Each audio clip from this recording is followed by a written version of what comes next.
tarde, internautas de Porto Feliz e região. O Sempre Linda, sua revista eletrônica semanal, acaba de entrar no ar. Hoje, 10 de setembro de 2018, é o dia da prevenção e combate ao suicídio, o Setembro Amarelo. Mas antes de iniciarmos a nossa entrevista, eu gostaria de parabenizar um trabalho muitíssimo bem feito que houve aqui em Porto Feliz, de aumento de autoestima, que foi realizado pela empresária Nilcélia Rando, proprietária da Monções Joias, no dia 8, sábado passado. Ela promoveu um coquetel e nesse coquetel tinha o Dia da Beleza, que era as mulheres tinham a maquiagem, o cabeleireiro e saíam de lá lindas, com a autoestima lá em cima, pronta para passear, pronta para comprar as joias.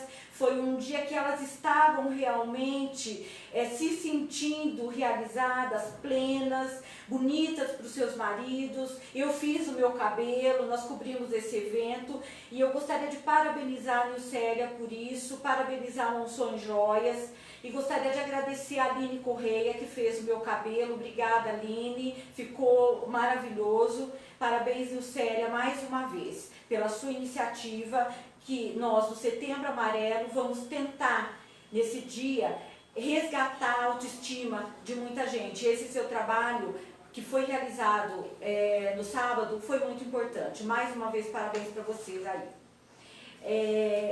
Bem, nós estamos no Setembro Amarelo, como falei, e nós vamos falar um pouco sobre esse assunto. Para conversar conosco, aqui do Sempre Linda, nós convidamos a psicóloga e psicoterapeuta doutora Marcele de Cassi. Doutora Marcele é formada pela Universidade do Paraná e nós vamos estar aqui com ela agora ao vivo. Boa tarde, doutora Marcele, aqui conosco. Boa tarde, internautas. Boa tarde, Sara. É um prazer, muito obrigada por nos receber aqui no seu consultório. Eu que agradeço o convite de vocês. Nós vamos estar batendo um papo gostoso aqui, falando um pouco desse tema do Setembro Amarelo, dessa luta que nós estamos, da prevenção e do combate ao suicídio, que vem aumentando muito, né, infelizmente. Aqui, segundo os dados da OMS, o Brasil é o 8º país com maior número de suicídio no mundo. E por incrível que pareça, por enforcamento. Nós aqui em Porto Feliz tivemos alguns casos, né? Uma vez que é mais difícil o acesso à arma de fogo no Brasil, né? Então, por isso, eles vão pela linha do enforcamento. E aí, eu gostaria de saber, e a OMS, ela aponta também que vai mais para os homens. O sexo masculino, ele tende a ter o instinto mais suicida do que a mulher, o sexo feminino. Por quê? Exatamente.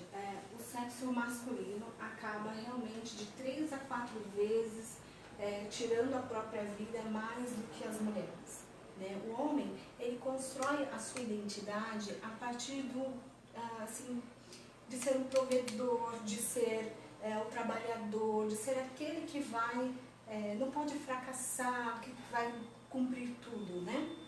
E nessa situação, mesmo hoje em dia, já não sendo mais só eles os únicos provedores, isso está tão enraizado na sua identidade, né? E essa cultura machista que vem caminhando aí ao longo do tempo, mesmo com tanta informação nova, é algo que vem na cultura deles, do sexo masculino.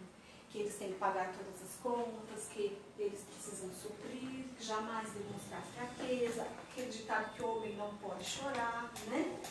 Mas isso, na verdade, não condiz, né?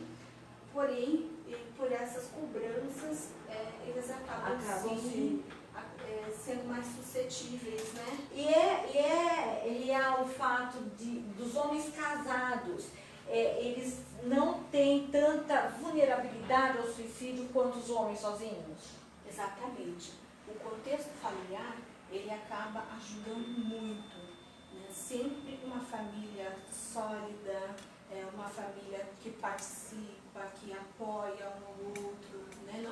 família, mas às vezes está inserido num grupo religioso, onde ele recebe apoio, um grupo de apoio também, esportes, algo que a pessoa Ele precisa de um pilar.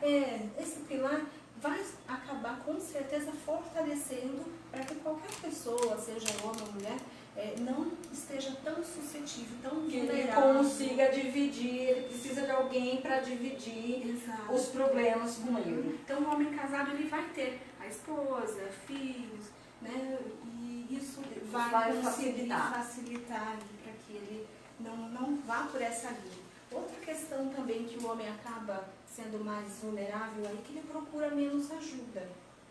A mulher ela já vai mais em busca de ajuda, ela já tem aquela amiga que A mulher verbaliza mais. E o homem ele vai se calando, né?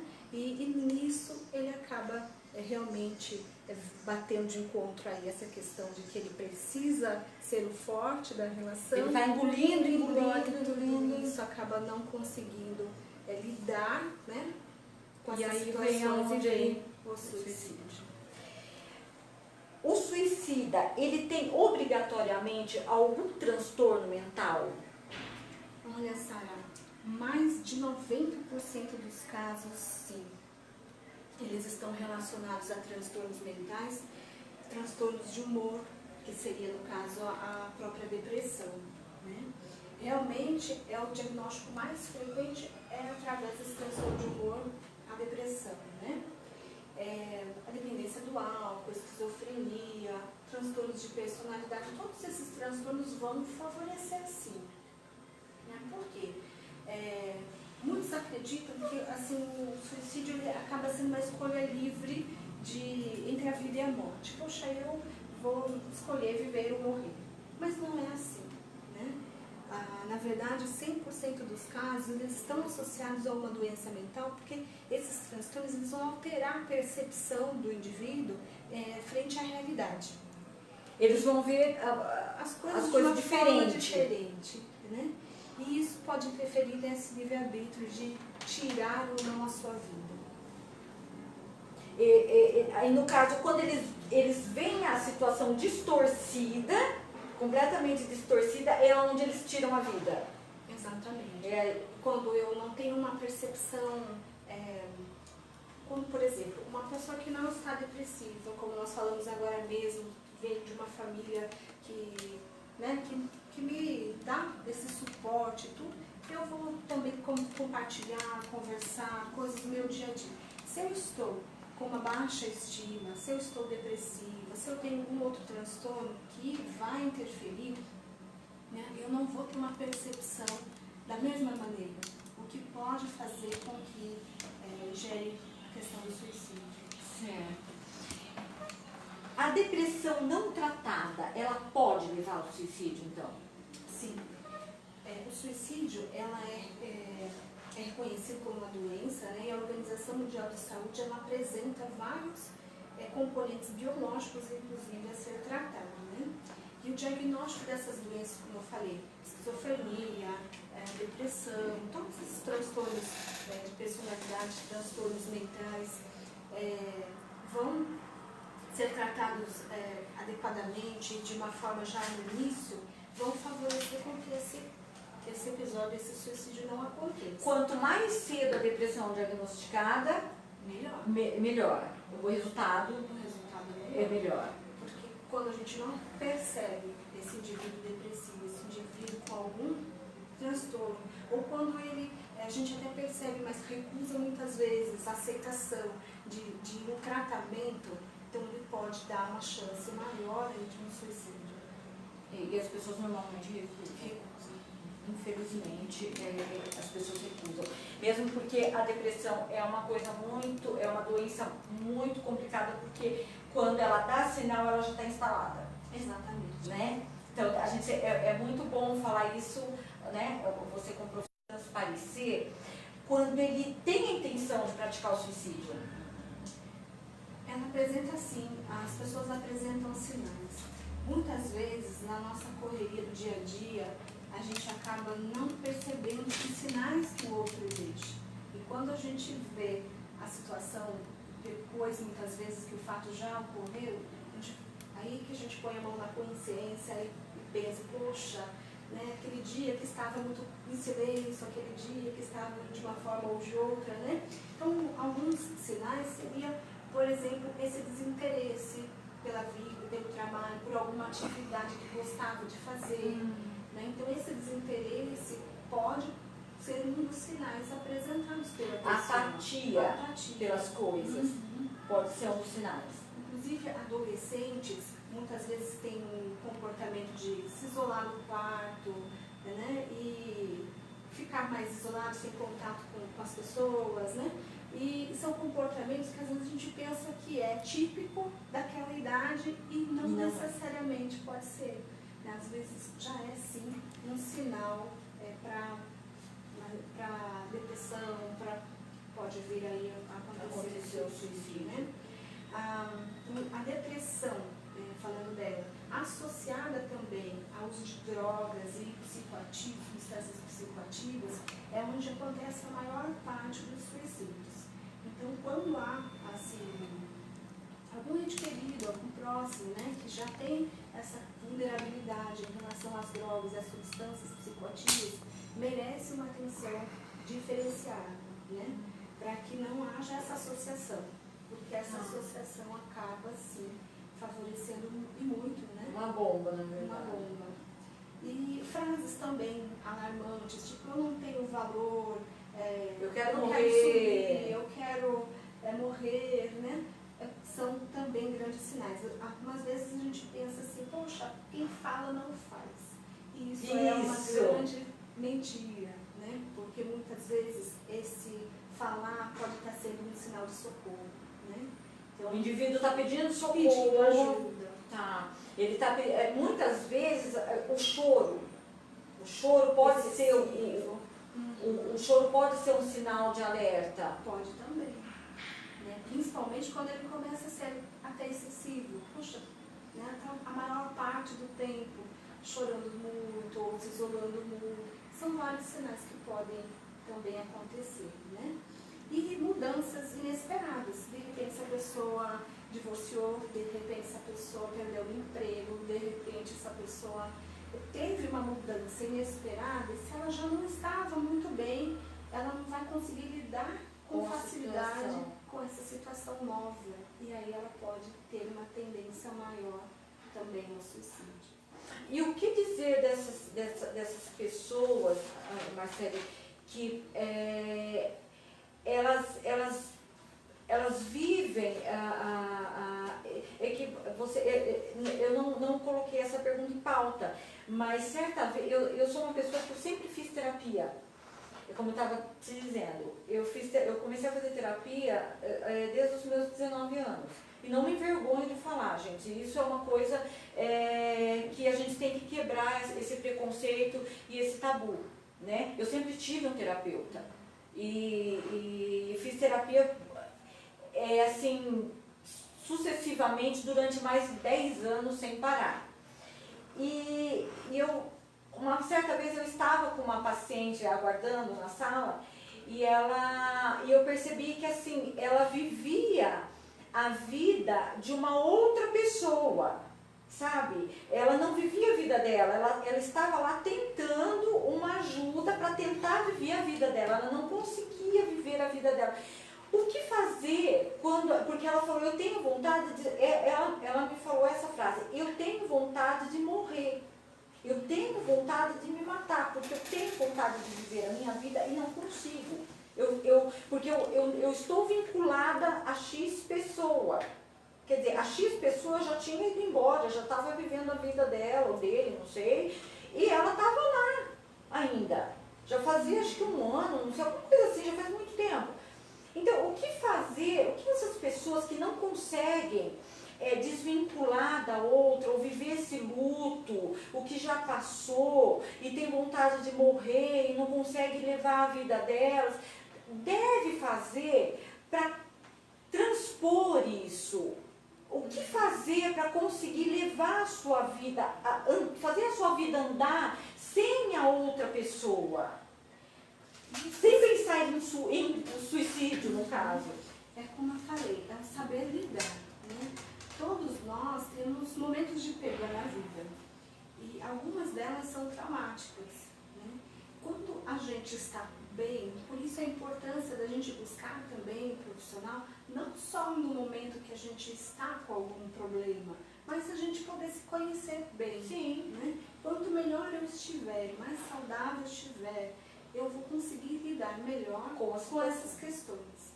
Então, provavelmente, essa pessoa já não estava muito bem para suportar, ou aquela perda traumática foi realmente tão traumática ao ponto dela estar passando por essa Ela estava no lugar certo. Estava no lugar certo. Esse é o caminho para que ela possa se descobrir, se conhecer melhor e conseguir dar a volta por cima. Porque nós conseguimos.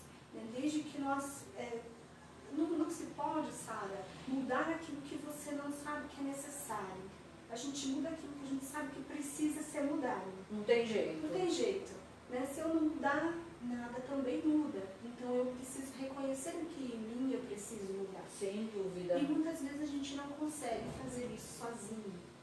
É necessário realmente uma ajuda, realmente um profissional, ouvir as famílias que podem estar ouvindo mais do que falar. Muitas vezes a gente quer tomar um café com uma amiga e falar algo que está sentindo, e aí a gente acaba só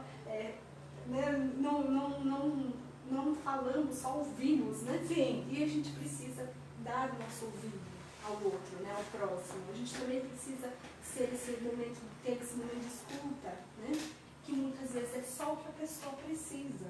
Então é muito importante a gente acolher e ouvir, saber ouvir, né? E é por isso que a terapia, isso eu falo para todas as pessoas, que o terapeuta, ele está lá para ouvir, porque as pessoas falam, não, eu escuto muito isso, as pessoas dizem, não resolve nada, eu vou lá, o terapeuta só ouve e terminou a sessão, mas assim, o terapeuta está para ouvir e não te criticar, não te julgar, né?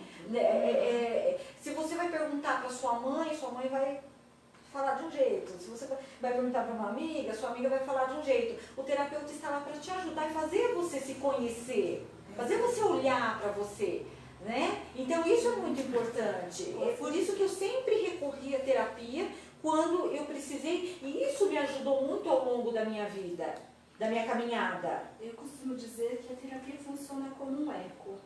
Né? Quando a gente grita e ouve a nossa própria voz. Sem dúvida, sem Isso dúvida acaba nenhuma. favorecendo bastante. O suicídio, ele está muito presente entre os idosos e os adolescentes. São duas faixas etárias bem diferentes. Porque elas lideram o ranking do suicídio. Então, embora elas sejam duas faces, né, duas fases da vida, dois momentos diferentes em termos de idade, elas são duas fases com uma mudança muito grande. A gente vê o adolescente com a mudança física, né, fisiológica, também hormonal, enfim, tantas mudanças acontecendo e uma pressão muito grande também, né? Ele vai agora com mais responsabilidade de fazer escolhas que vão ser determinantes para a sua vida adulta. A namorada, o vestibular, a faculdade que vai seguir, enfim, cada é um turbilhão. Muitas pressões, né, ele vai sentir nessa fase. E é uma tomada assim racional de decisão. E o idoso, ele em contrapartida, está numa fase da vida em que ele vai perder a produtividade, ter essa sensação de que poxa, não produz mais, né? Muitas vezes o quarto principal da casa já não é mais o dele, é o filho que leva no médico e é o filho que dirige a voz ao médico, não mais ele, né? Como se ele fosse uma criança novamente. E então essa situação faz também com que ele fique isolado. Isolado, com que ele sinta mais. E, em média, Sara, são 20 tentativas para um acerto no adolescente. no jovem, tá? E 4 para um idoso, ou nenhuma, que ela já é a certeira. Por que isso? Porque o jovem, ele vai fazendo essas tentativas e num impulso pode acontecer. Naquele momento, né, ou naquela associação, como eu falei anteriormente, pode acontecer. E o idoso, ele faz programado, ele já faz com uma atitude pensada, porque ele já não vê mais... Ele premedita. Ele premedita. Foram perdas conjugais, perdas muitas vezes de amigos, do próprio cuidador. Sim, eles vêm perdendo ao longo da vida, né? Então, é uma fase realmente que difícil. Merece também atenção. Nossa, realmente. O idoso, ele só tem perdas, né? Perdas. Se aposenta, né? Aí, muitos a gente vê lá, acho que não aguenta ficar em casa depois que se aposenta. Eles já dão uma caída quando se aposentam, né? Eles já ficam meio deprimidinho. A gente vê muito isso, né? Não consegue ficar parado. E aí já começa, né? Os filhos visitam menos, normalmente aí ficam viúvos. Então, realmente é verdade mesmo. E o que a família deve fazer quando se tem um caso assim? Como nós estávamos falando agora há pouco, o conversar é algo extraordinário, quando a gente sabe fazer isso, né? A conversa, o diálogo tem que ser de ambas as partes. É importante muito o saber ouvir, ouvir mais do que falar, né? Quando os pais, principalmente adolescentes, muitas vezes a gente está numa idade ainda de muito trabalho, muita atividade, e a gente quase não percebe os sinais dos nossos filhos, né? E é importante que a gente ouça, que a gente se aproxime, que a gente esteja perto. O idoso, a mesma coisa, como nós falamos, às vezes a gente vai deixando de lado ali, já está aposentado mesmo, fica por ali, né? E ele precisa, ele tem necessidade de ouvir, de contar as histórias, ele quer falar o passado, né? Sim. Então, o saber ouvir é algo muito importante, porque ali a gente vai aproximar deles e entender o que está de fato acontecendo. Quando a gente percebe, quando a gente está muito próximo, a gente consegue perceber mais os sinais que o outro nos dá. Quando você não está muito ligado, é difícil você perceber que alguma coisa está estranha naquele comportamento. Então, na medida que você se aproxima e vai ouvindo, você consegue detectar isso. E aí, aquela fala, como nós falamos no início, eu não tenho mais valor, eu não sei porque eu existo, eu quero morrer. Qualquer outro sinal, está muito fechado no quarto, não está querendo falar com ninguém, mudou a questão alimentar, a gente vai percebendo qualquer coisa que essa pessoa vai dando de indício, né? E aí a gente consegue estar dando o suporte necessário. Então, isso seria Na verdade, nós temos que dar o ouvido. É isso. Além disso, é importante muitas vezes, quando a gente tem dúvida, buscar sim um profissional. Às vezes a gente percebe algum sinal e não quer aceitar, não, acho que não é nada. Então tire sua dúvida, busque sim um profissional. E outra questão importantíssima é retirar as ferramentas potenciais. Uma faca que está em casa, é uma arma de fogo, remédio, muitas vezes acontece a automedicação descontrolada, né? Então, essas ferramentas, assim, potencialmente destrutivas, é importante que a gente afaste, principalmente se ali já existe algum sinal, porque muitas vezes quem tentou uma vez vai voltar a tentar de novo, né? A melhora, ela não está associada a isso, muitas vezes é um engano, um falso engano de que está melhorando, mas e ainda não está 100%, ou não está, né? Você não tem uma ajuda profissional e tudo mais, pode ser um grande engano mesmo para vir a fatalidade, né? Então é importante que a gente observe, converse, retire as ferramentas potenciais e fique de olho, busque ajuda. E na melhora, acompanhe toda a melhora, para ver se é uma melhora realmente gradativa, que está sendo sustentada, ou se é uma falsa ideia de melhora, né? Porque uma vez tentado o suicídio, ele vai pode tentar novamente. tentar novamente. É interessante isso que você coloca do idoso, porque a minha avó paterna, ela tinha uma coisa assim muito legal. Eu achava que ela se sentia muito útil quando ela me ensinava. Eu tinha 7, 8 anos, assim, e ela me pegava para ensinar, porque com 7, 8 anos você quer brincar, né? E ela me pegava para ensinar, hoje você vai aprender a comer de garfo e faca. Porque ela era uma lady, né? Ela era uma dama. Então ela me ensinava tudo, ela me ensinou tudo. Ela me ensinou como se desce uma escada, ela me ensinou a sentar direito, ela me ensinou tudo que eu sei que eu aprendi de etiqueta, de comportamento. Então ela se sentia útil fazendo isso. Então aquilo que ela sabia e que ela aprendeu, ela passou para mim.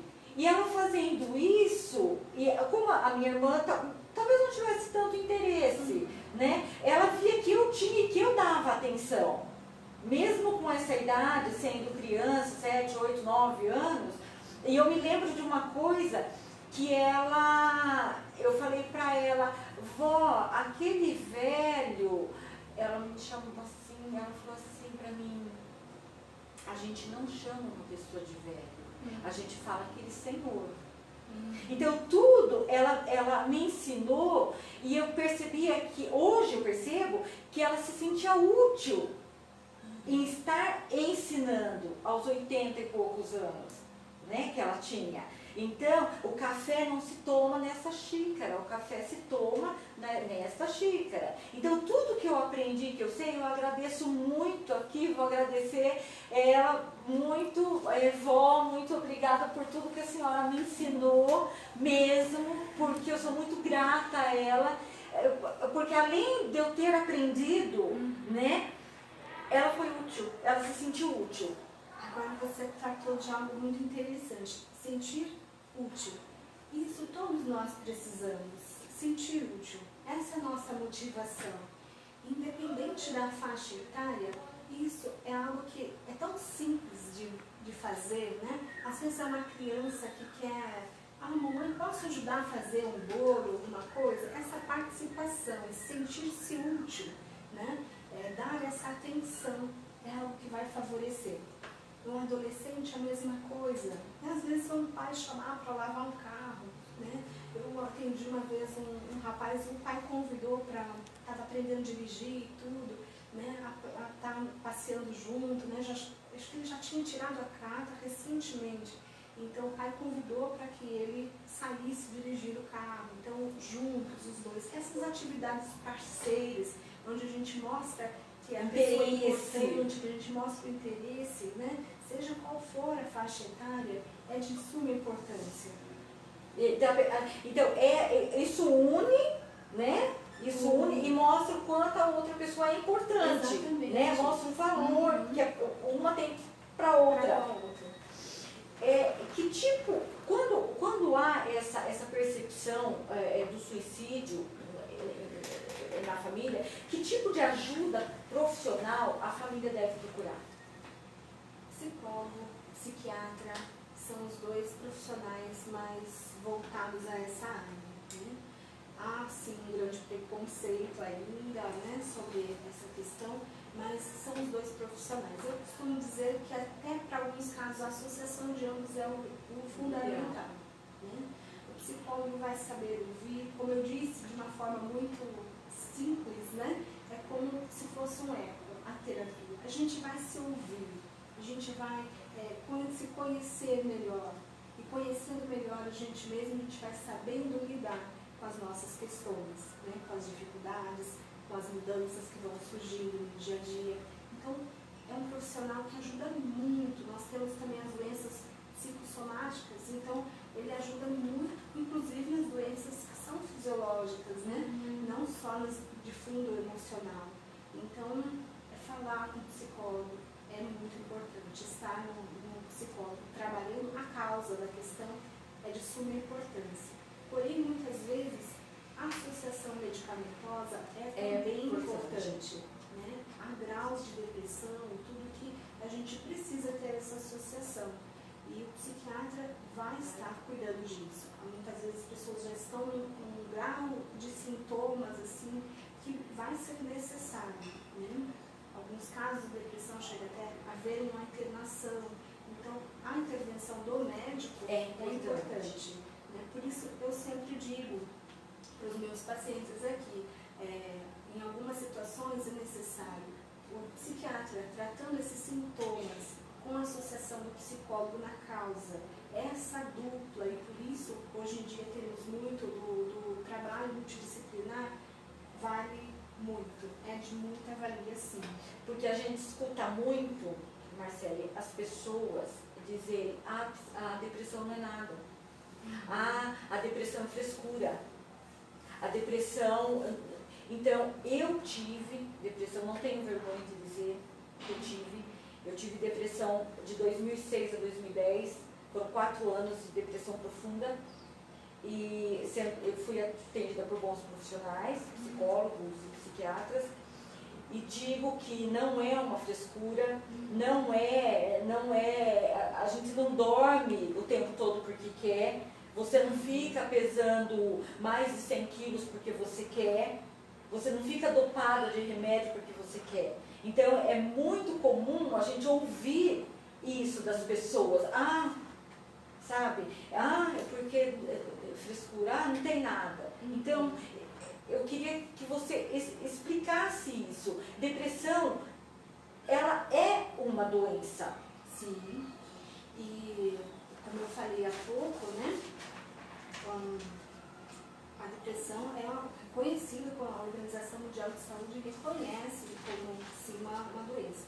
Muitas vezes a falta de informação, eu creio que em geral seria isso, levam as pessoas a ter uma falsa ideia do que se trata a depressão. E ela tem níveis diferentes. Né? Existe o caso até de uma internação, sim, uma depressão severa, onde a gente pode encontrar a questão do suicídio aí. Mas existem as depressões leve e moderada, que a pessoa pode estar tendo uma vida aparentemente normal, mas já com alguns sinais aí sendo apresentados. Por isso que ela vem devagar, ela se instala, exatamente, né? E quando você percebe, ela já está, ela pode prosseguir. E então, aí, quando a pessoa vê, mas eu vi no Face tirando foto, não está depressiva, mas eu vi fazendo isso ou aquilo, não está depressiva, dá essa falsa ideia de que a pessoa está mas boa. O olhar, ele entrega. O olhar entrega, o olhar os sinais entregam, né? Às vezes ela está até com uma máscara ali, né? Mas no fundo a gente sabe que por isso a importância da gente conhecer a pessoa, estar perto, estar próximo, ouvir, porque você vai perceber os sinais que ela vai dando.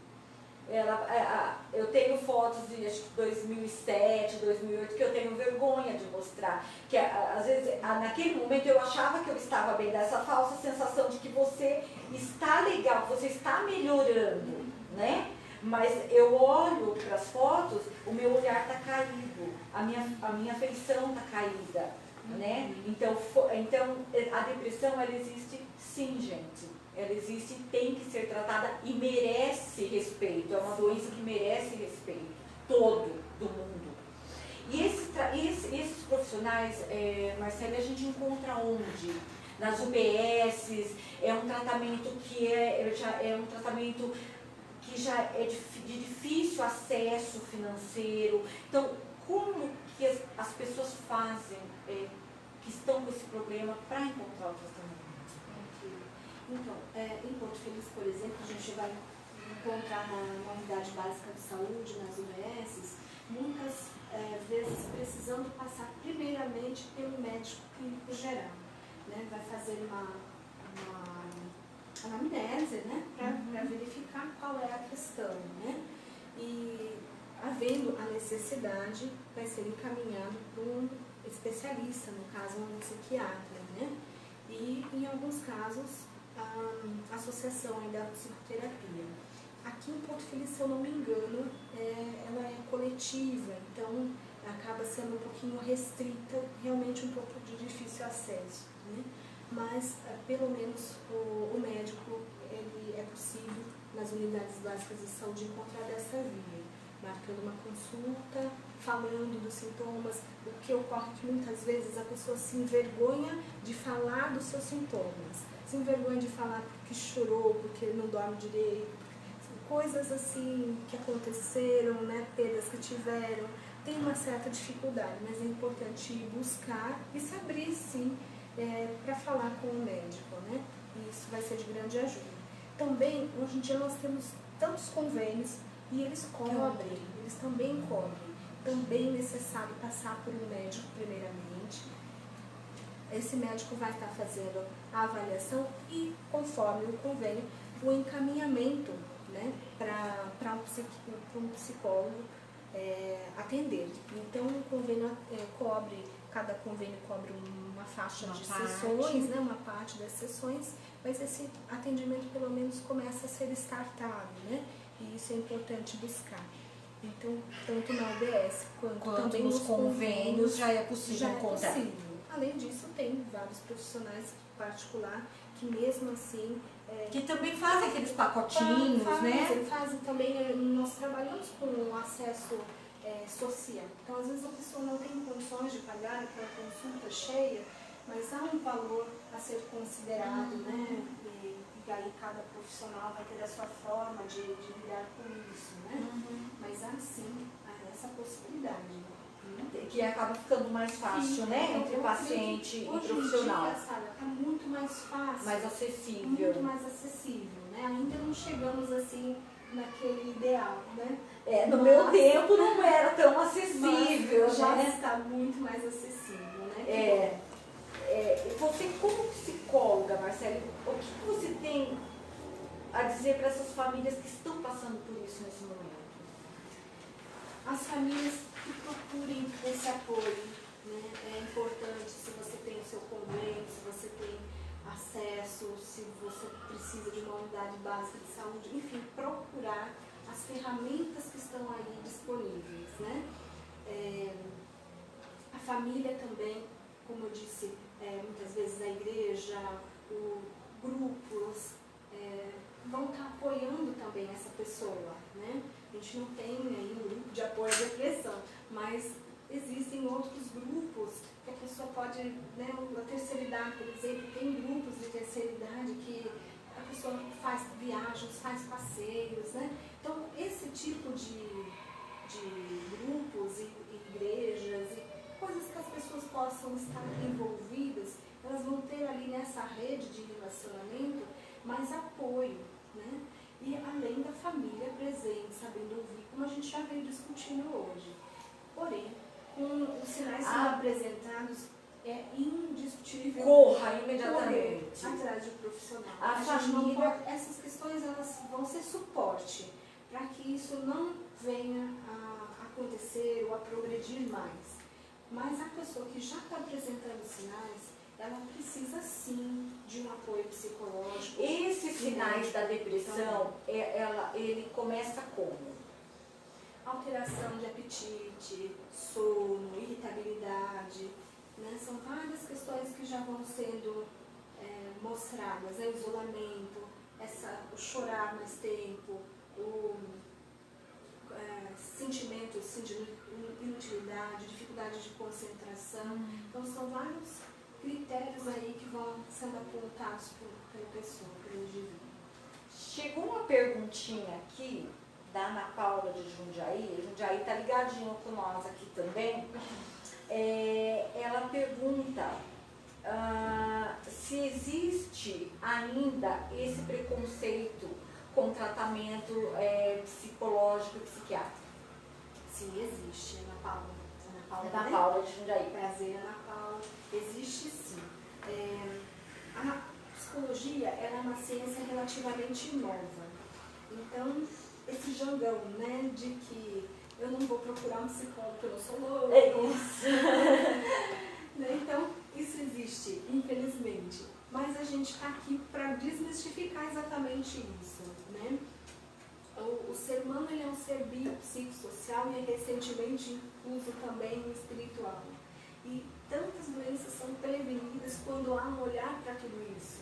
E o psicólogo é fundamental nesse processo, ajudando não só na depressão, suicídio, transtornos de ansiedade, transtornos de humor, enfim, né, um autoconhecimento. Muitas vezes a gente pensa que ir buscar ajuda, como eu falei aqui, é só quando eu estou com alguma patologia. E na verdade não é, né? O autoconhecimento, a gente saber lidar com as nossas questões, com as mudanças que vão acontecendo diariamente na nossa vida, é de muita valia, sim, a busca de um profissional. Né? Então, quando as pessoas buscam, vê que não é nada disso, que não é questão de loucura, insanidade, né? Infelizmente, a questão da informação, né? Quanto mais informado, quanto mais acesso, mais desmistificar esse conceito vai existir. Né? Eu acho que hoje está bem melhor. Sim. Né? Hoje está bem mais fácil. Eu me lembro que na minha época, nos meus 8, 9, 10 anos, eu estudava no Centro Escolástico em Sorocaba e eu tinha, assim, eu tenho muito problema de enxaqueca, tenho até hoje, e as madres pediam para minha mãe procurar psicólogo, porque na época não tinha na escola, né? E eu já tinha feito tudo quanto era tipo de exame, não tinha dado nada. E naquela época não tinha.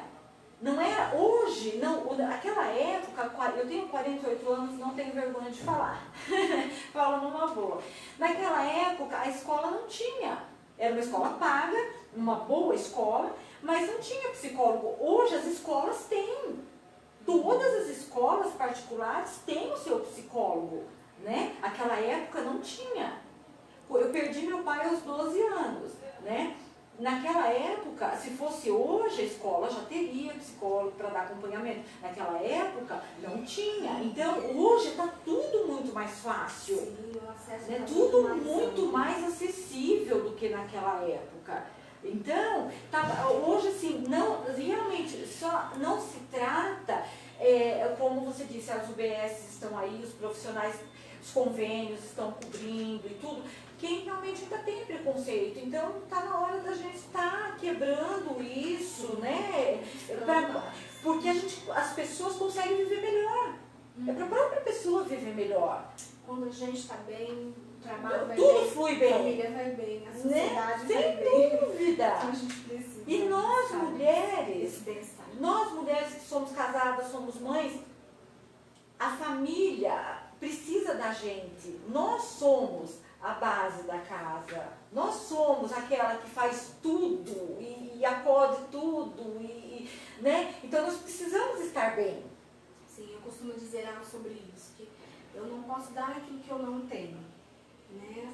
Então, se eu não estou bem, Como que você como vai eu vou passar uma coisa, exatamente, né? Que você não está bem, você vai passar o quê? Né? Então, gente, vamos nos conscientizar de que o tratamento não é para pessoas que estão com problema mental, com transtorno mental, não. É para você se autoconhecer, né? Tem uma perguntinha aqui da Mariana, de Campinas, que ela fala, ela pergunta, no seu ponto de vista profissional, o suicídio é um ato covarde ou é um ato de coragem?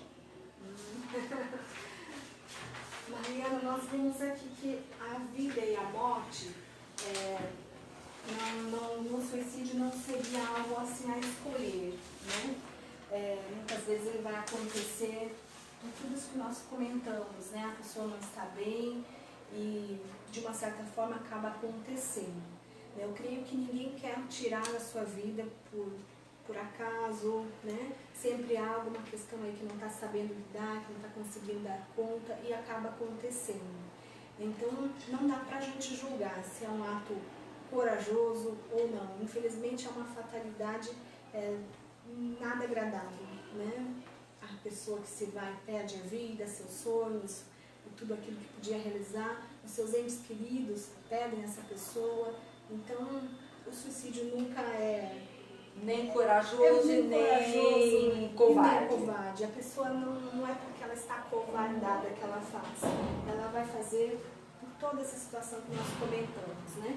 E também não é um ato de coragem, porque de uma certa forma, né, tirar a sua vida é algo que estaria angustiando demais ao ponto disso acontecer. Então, eu me lembro de uma frase que minha mãe me disse, assim, e eu guardei muito. Ela conversando e eu peguei a frase. Ela falou, a dor na alma é pior que a dor física. Então eu acredito que quando as pessoas praticam o suicídio é porque a alma está doendo tanto, porque ela não quer tirar a vida, ela quer tirar aquela dor.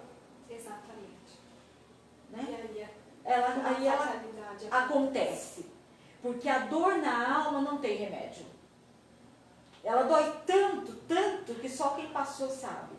Uma dor de cabeça, uma dor... Você toma um analgésico e passa, mas a dor na alma não. Né? Então, naquele momento, ela quer tirar Sim, aquela angústia, aquela dor. Então, essa frase que a minha mãe disse há tanto tempo atrás, que eu peguei assim por um acaso, gravou para mim. Né? Então, realmente, a dor na alma... Depois do espaço, o tempo foi passando e eu fui entendendo o que significava a dor na alma. E realmente, ela é uma dor que... Aí eu entendi por que as pessoas se suicidam. Nada justifica você tirar a sua vida, sem dúvida nenhuma, né? Então, para dor na alma, tem você, tem, né, outros profissionais para isso. Mas é isso, é você querer tirar, você querer se livrar daquela dor, né? E tem uma perguntinha aqui também, da Sabrina de São Paulo. Olha, São Paulo nos vendo, um beijo para São Paulo, Campinas, Jundiaí, né? Que ela diz, por que na separação, as pessoas que se divorciam, sempre um acaba ficando com depressão? Como é o nome? Sabrina. Sabrina, boa tarde, Sabrina. Sabrina, as mudanças, como a gente comentou agora, né, vão acontecendo na vida de todos nós. E algumas são traumáticas, sim. Né? Perder alguém que a gente tinha ali um porto seguro é uma perda muitas vezes traumática, sim. E pode gerar essa depressão, essa tendência, né, a uma baixa autoestima e tantas questões. Então, é possível, sim, por conta dessa perda, que a pessoa não consegue estar lidando e acaba gerando aí uma depressão, algum outro transtorno desse tipo. Então, é importante, sim, buscar uma ajuda, um acompanhamento, né? Porque a perda, no caso de um divórcio, é como uma perda de um ente querido. Né? Um morte luto. mesmo, é um luto, né? Que é E esse luto, ele dura quanto tempo, sabe? Esse luto, a gente diz que o luto tem algumas fases, né? Tem fases desse luto, fase depressiva, fase de negação, fase de aceitação, entre outras. E ele é muito pessoal, porque cada um lida de uma forma muito diferente. Então, o tempo para que uma pessoa viva um processo de luto, seja mesmo por uma relação interrompida ou até mesmo por uma morte, vai variar de pessoa para pessoa, conforme a maneira que ela vai lidar com aquilo, conforme a estrutura que essa pessoa tem. Né? De repente, se a pessoa está bem amparada profissionalmente, assistida já por algum profissional e acaba acontecendo no decorrer, ela está tendo suporte. Às vezes a família está dando suporte, e às vezes ela está muitas vezes sozinha. Então, tudo isso, esse contexto, esse meio, as ferramentas que ela tem dentro de si, que vão ajudá-la a superar com mais facilidade. Mesmo porque, quando há um divórcio, o amor não acaba junto. Né? O amor de um sempre acaba primeiro.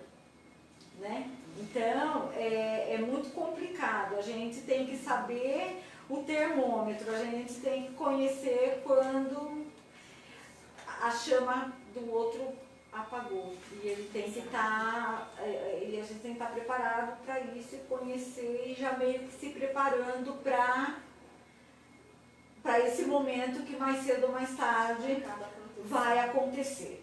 né? E lembrar sempre que a vida Continua, né? Eu sem digo que dúvida. nós temos as nossas missões aqui, né? A vida continua, para quem fica, nós temos valor mesmo assim. Sem dúvida. A separação, a perda de um trabalho, a perda de um ente querido, as perdas da vida, né?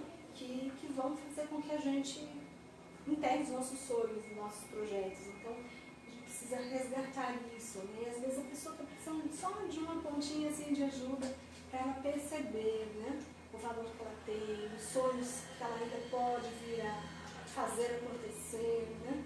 Então isso é importante, né? A vida continua. Se desligar o máximo que puder da outra pessoa, né? Cada um cruza o seu caminho, descruza, melhor dizendo, o seu caminho e segue, né, a sua vida. Isso é muito importante, né, nesse caminho de separação.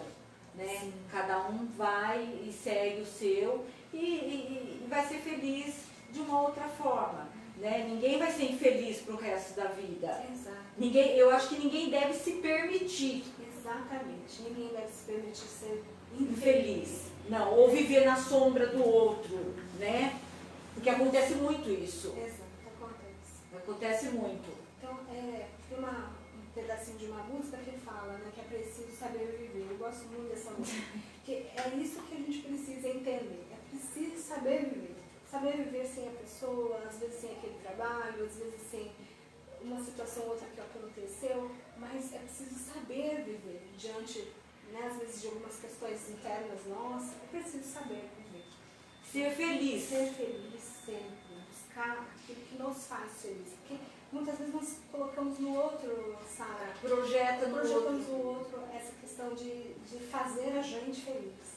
Quando na verdade a gente precisa se fazer feliz. Não está no outro a felicidade da gente. O outro completa, o outro complementa, mas a felicidade verdadeira vai estar dentro de nós. Sem dúvida nenhuma. Uma vez meu psicanalista falou, Sara, você precisa ser feliz para fazer o outro feliz. É só um complemento, né? Não adianta, se você não for feliz, ninguém vai ser feliz junto com você. Exato. Não, né? Então, assim, os anos de terapia me ajudaram muito, muito, muito, muito. Então, por isso que eu digo, gente, não tenha preconceito, procure, faça acontecer na sua vida. Isso é muito importante.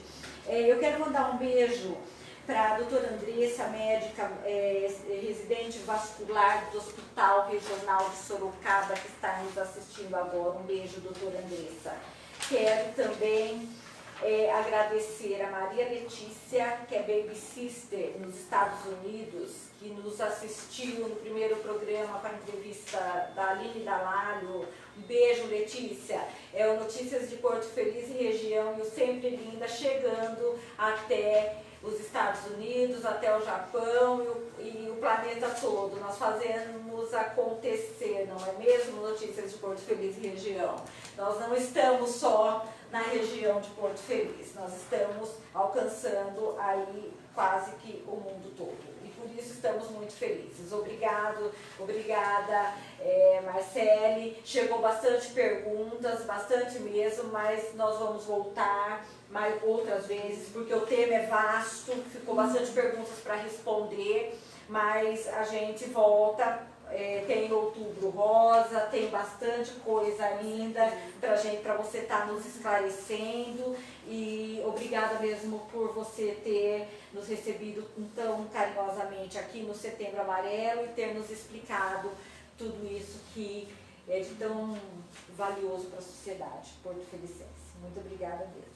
Eu agradeço. Se você quiser deixar o seu contato, o seu endereço, para que, se alguém quiser entrar em contato com você, por favor. Ok, eu agradeço a Sara, agradeço o programa, a cada internauta, a cada pergunta feita, né? Espero ter contribuído de alguma forma. O meu consultório fica na rua Lídia Maria Portela Antunes, né? O número 816, aqui se chama Espaço Bandeirantes. Eu atendo aqui, né, no consultório, tanto particular, quanto também alguns convênios. E meu contato é o DDD 15, o telefone é o 99752-3288, também é o WhatsApp, você pode mandar sua pergunta, tirar dúvidas ou inclusive também agendar um atendimento. Agradeço.